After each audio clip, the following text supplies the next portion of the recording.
Assalamualaikum warahmatullahi wabarakatuh. Selamat pagi Bapak dan Ibu dosen. Perkenalkan kami dari kelompok 4 kelas DDDA dengan anggota Kuleta Lestiar Borumanik, Muhammad Farabi Angesti, Riza Bagus Pratama, Safwan Zaki, dan saya sendiri Teguh Muhammad Zumi dengan judul proyek kami pergantian 2 unit driver engine pompa raw water intake serokan Pertamina Unit 2 Dumai.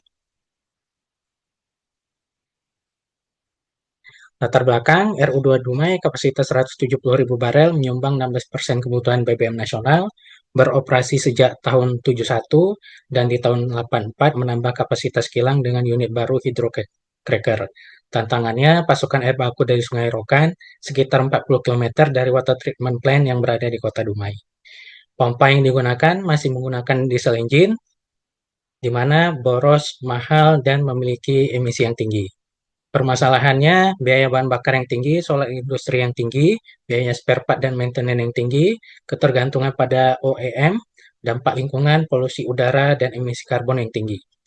Tujuan proyek, meningkatkan reliability sistem pompa, mengurangi biaya operasional dan maintenance, mengurangi konsumsi bahan bakar fosil, meningkatkan efisiensi energi dan keberlanjutan.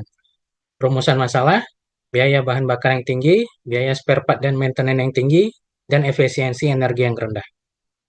Ruang lingkupnya, penggantian diesel engine ke elektrik motor, analisis teknis dan keekonomian, evaluasi efisiensi energi, dan target realisasinya di tahun 2026. Oke, saya lanjut untuk desain dan planning. Pada tahap desain planning digunakan metode Quality Function Deployment atau QFD. QFD merupakan metode yang digunakan untuk kebutuhan penggunaan pengguna menjadi spesifikasi teknis. Next, QFD uh, metode ini digunakan untuk membantu perencanaan penggantian diesel engine menjadi electrical motor dengan tujuan meningkatkan reliability system, mengurangi downtime operasional, meningkatkan efisiensi energi, serta mempermudah maintenance.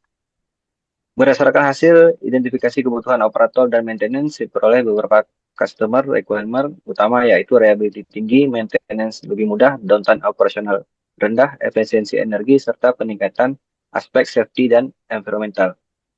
Untuk memenuhi kebutuhan tersebut, ditentukan beberapa engineering karakteristik seperti reliability equipment, maintenance interval, efisiensi electrical motor, safety protection system, dan VSD performance. Selanjutnya dilakukan analisis menggunakan Host of Quality atau HOQ dengan nilai hubungan Strong Relationship bernilai 9, Medium Relationship bernilai 3, dan Weak Relationship bernilai 1.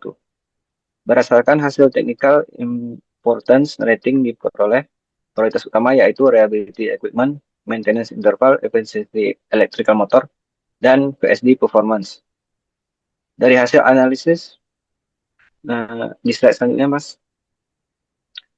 Dari hasil analisis QFD dapat disimpulkan bahwa pengguna electrical motor mampu meningkatkan reliability system, menurunkan downtime operasional, mempermudah maintenance, serta mendukung konsep green energy melalui efisiensi energi yang lebih baik.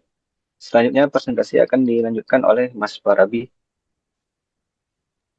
Baik, saya akan lanjutkan untuk di bagian desain dan gambar teknis. Untuk di proses desain sendiri ada tiga tahapan, yaitu freehand drawing, tubular adaptive method untuk membandingkan dua alternatif, dan yang ketiga adalah modeling. Next. Untuk freehand drawing di sini kita lakukan untuk membandingkan antara penggunaan engine diesel dan engine motor listrik, di mana untuk penggunaan motor listrik membutuhkan komponen yang ada tambahan komponen yaitu VSD untuk bisa menggunakan motor listrik.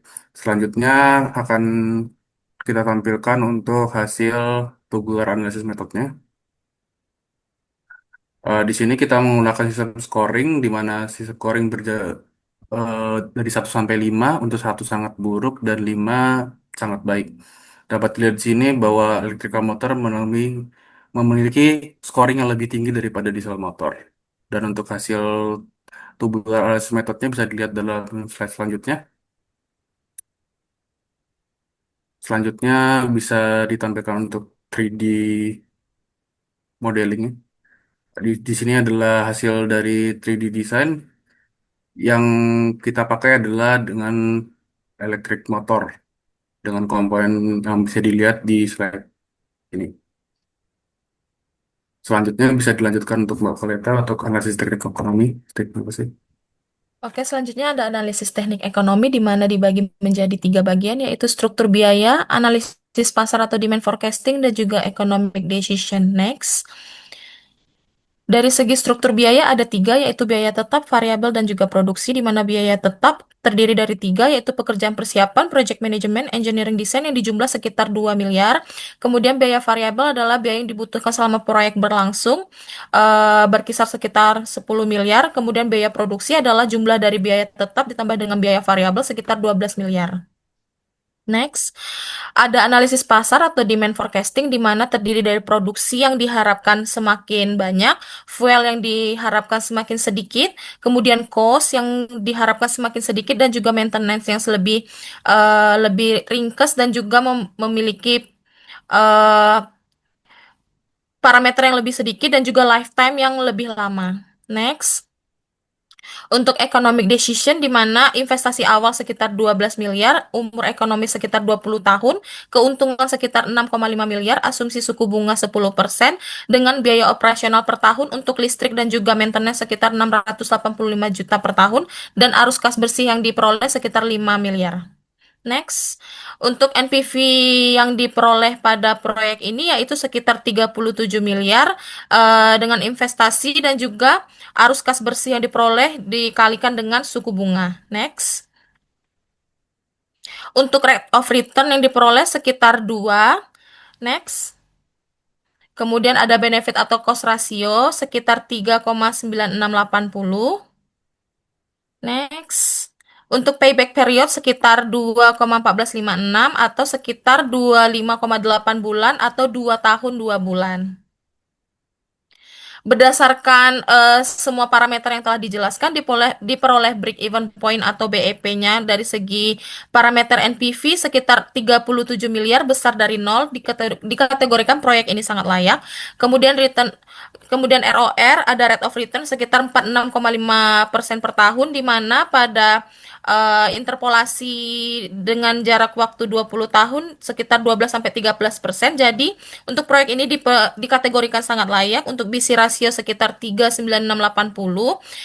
besar dari 1, dan proyek ini dikategorikan sangat layak untuk payback period sekitar 2,1456 tahun, dikategorikan balik modal dalam jangka waktu yang sangat cepat.